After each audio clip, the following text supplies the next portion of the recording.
more comprehensively in terms of where we are. Yeah, I think it'd be helpful to have time to, because the EHRC obviously responded to that consultation paper, and they made the case for pre-legislative scrutiny in their feedback, mainly around actually a poor definition as to what transgender, and we mean by transgender, and applying the ban in that case.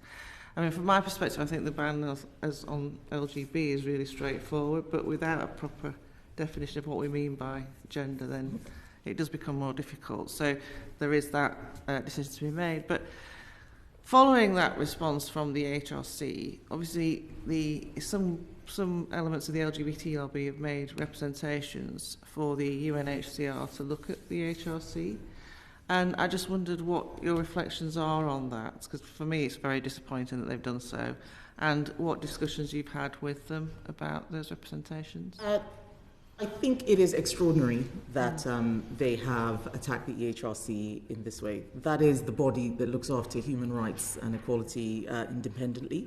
And to undermine it is not going to do the country any favours in terms of protecting human rights and equality rights.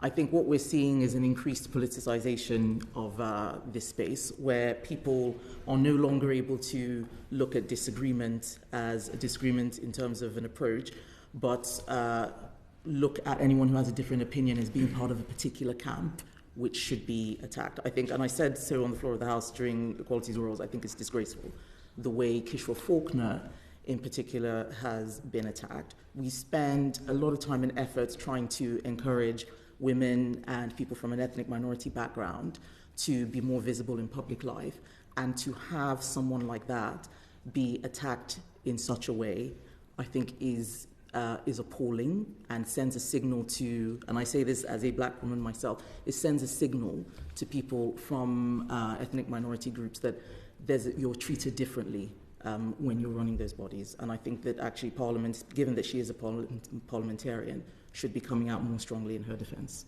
Thank you. Yeah, I quite agree. And I also think, I mean, ultimately we are dealing with issues where there is a conflict of rights. Mm-hmm.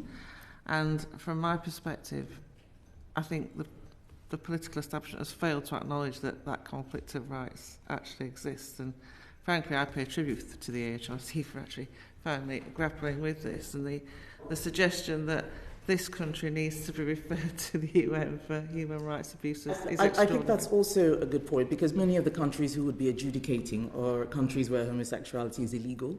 Right. How you would report the UK EHRC to countries like that and ask them to adjudicate I just don't understand it. I think there are too many people who are making comments in this space who don't actually understand the topic. They don't understand the legislation. They don't understand the strength of protections. But that also means that we need to do more on the government side. I take your point about definitions. The GRA is a 2004 piece of legislation, is 2022, and I think some of the language there, looking at something like gender reassignment, it's not really a phrase that people use sort of colloquially anymore. So there are some difficulties there, but that's something that Parliament, not just government, I think, would need to take more of a view on. We do. We collectively do.